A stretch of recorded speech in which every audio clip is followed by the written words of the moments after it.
확진19 국내 발생 현황을 말씀드리겠습니다. 4월 22일 현재 총 누적 확진자 수는 1,694명이고 이 중 해외 유입 사례는 1,017명입니다. 이 중 77.4%인 8,277명이 격리 해제되었습니다. 신규 확진자는 11명이었고 격리 해제는 64명 증가하였습니다. 어제는 한 분이 추가로 사망하셨습니다. 삼가 고인의 명복을 빌고 유족께는 심심한 위로의 말씀을 드립니다. 어제 발생한 11명의 신규 사례 중에서는 6명은 해외 유입 사례였고 5명은 지역사회에서 발생한 사례였습니다. 최근 2주간 주요 전파 경로를 말씀드리겠습니다. 최근에는 해외 유입 사례와 해외 유입과 관련된 사례에 대한 발생 비율이 점차 증가하고 있는 상황입니다. 그 밖에 병원 및 요양병원 등과 관련된 사례가 14.5%, 그리고 지역사회에서 발생한 집단 발병이 15.8%로 약간 증가하였습니다. 그 밖에 선행 확진자하고의 접촉, 또 신천지 관련된 사례가 보고되고 있고 현재는 11명이 조사 진행 중에 있습니다. 어제 신규로 확진된 해외 유입 사례는 6명이었고 유입 국가는 미주 2명, 유럽 2명, 기타 2명이었으며 기타 2명은 일본으로부터 유입된 사례였습니다. 주요 지역사회 집단 발병 현황을 말씀을 드리겠습니다. 부산에서는 연제구 소재 부산의료원 관련된 확진자에 대한 접촉자 조사 과정에서 동래구 소재의 동인고등학교 직원 1명이 추가로 확진되어 현재까지 총 3명의 확진자가 확인되어 조사가 진행 중에 있습니다. 경북 예천군에서는 접촉자 조사 과정에서 1명이 추가로 확진되어 4월 9일부터 현재까지 총 38명의 확진자가 확인되었습니다. 질병관리본부는 환자가 감염 후에 회복되어 항체가 형성된 다음에도 바이러스가 검출될 수 있는지를 확인하기 위해 분석 시험을 실시하고 있습니다.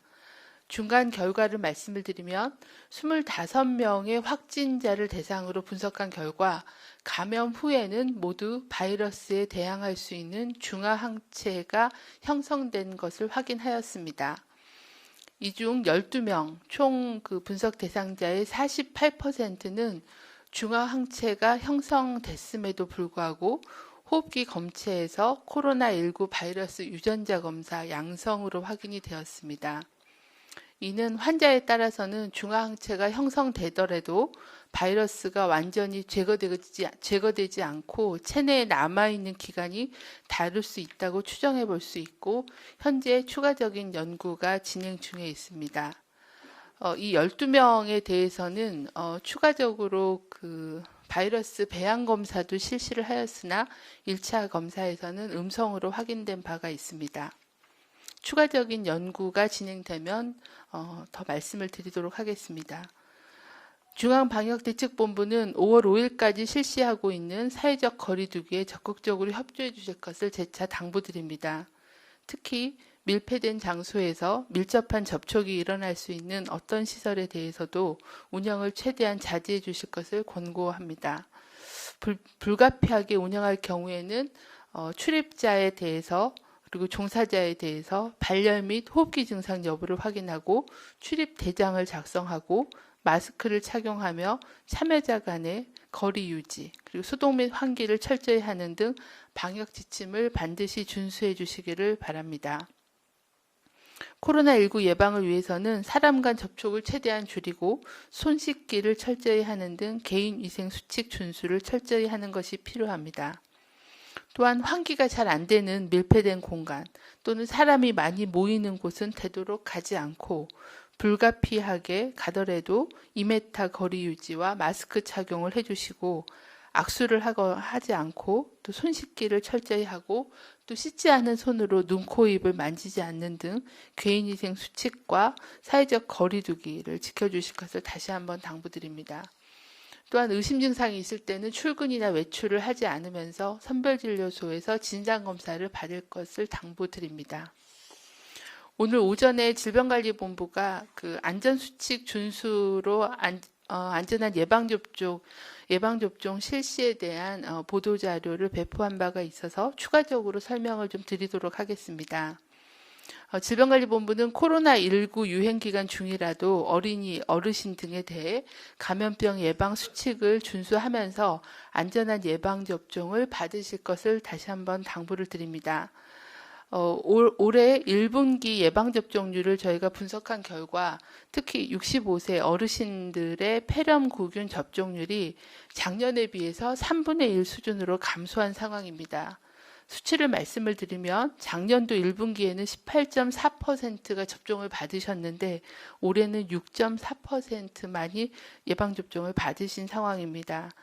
또한 어린이 필수 예방접종의 경우에도 12개월 이후에 처음 접종을 받게 되는 MMR, 수두, 일본내염과 같은 그런 백신의 접종률이 작년보다 1%포인트 정도 감소하였고 만 4에서 6세에 추가 접종을 받아야 되는 디프테리아, 파상풍, 폴리오, 그리고 일본내염과 같은 그런 예방접종이 2에서 3%포인트가 떨어진 것으로 나타났습니다.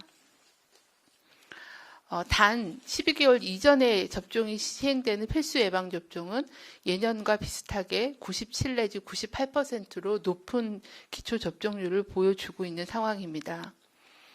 올해 들어 이러한 예방접종 대상 감염병의 발생 신고는 다행히 아직은 대부분 감소 추세에 있습니다.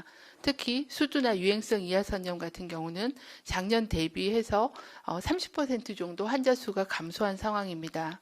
하지만 어르신들을 대상으로 하는 폐렴구균 감염증은 작년보다 16% 정도 증가한 상황입니다.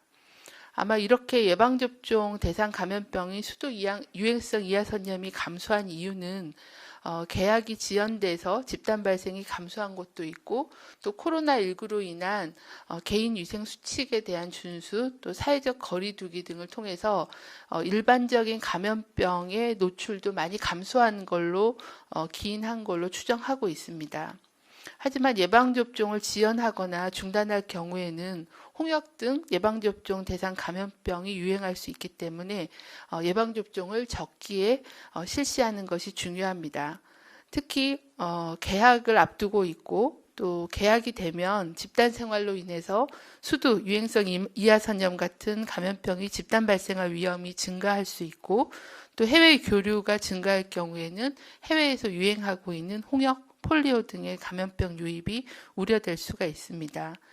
특히 어르신들 경우에는 치명적인 폐렴구균 감염증과 합병증으로 인하여 중증 환자가 발생할 수 있기 때문에 65세 어르신들께서는 폐렴구균 예방접종을 반드시 실시하셔야 합니다. 질병관리본부는 국민들께서 안심하고 필수 예방접종을 받으실 수 있도록 의료계와 긴밀하게 협조하여 안전한 예방접종 실시 방안을 추진하도록 하겠습니다. 먼저 의료기관이 준수하여야 할 사항과 또 접종 대상자 또는 부모님들 등 보호자께서 병원 방문 시 지켜야 할 안전한 예방접종 안내서를 마련하였습니다. 이 부분을 잘 준수하여 주시길 바랍니다. 주요 내용은 가급적이면 사전 예약을 통해서 오전 중에 접종을 받아주시고 또 접종 대상자들께서는 손소독, 마스크 착용 등 안전 수칙을 지키면서 의료기관 방문을 해주실 것을 당부를 드립니다. 두 번째는 안심하고 의료기관을 방문할 수 있게끔 예방접종을 사전하는 예약 시스템을 개발하여 운영하도록 하겠습니다. 시스템 개발 기간이 소요되므로 5월 말부터는 예방접종 도우미 누리집이나 아니면 유선으로 사전 예약을 하도록 하고 6월 말부터는 모바일 예약이 가능하도록 예약 시스템을 신속하게 개발하여 운영하도록 하겠습니다. 세 번째는 어르신들의 폐렴구균 예방접종 안내를 위해서 지자체와 협력하여 안전한 예방접종 안내서를 안내하고 또 대한노인회 등과 협력하여 예방접종을 받으실 것을 홍보하도록 하겠습니다. 현재 코로나19가 유행 중으로 의료기관 방문이나 예방접종률이 일부 감소한 경향이 있긴 하지만 일반적인 예방접종 대상 감염병을 예방하기 위해서는 예방접종을 중단 없이 적기에 예방접종을 받으시는 게 가장 중요합니다. 말씀드린 대로 계약이나 외부 활동 증가, 해외 교류 증가 등에 대비해서 다른 감염병 유행에 대비하기 위해서 예방접종 안내서를 준수하여 안전한 예방접종을 받으실 것을 다시 한번 당부드립니다.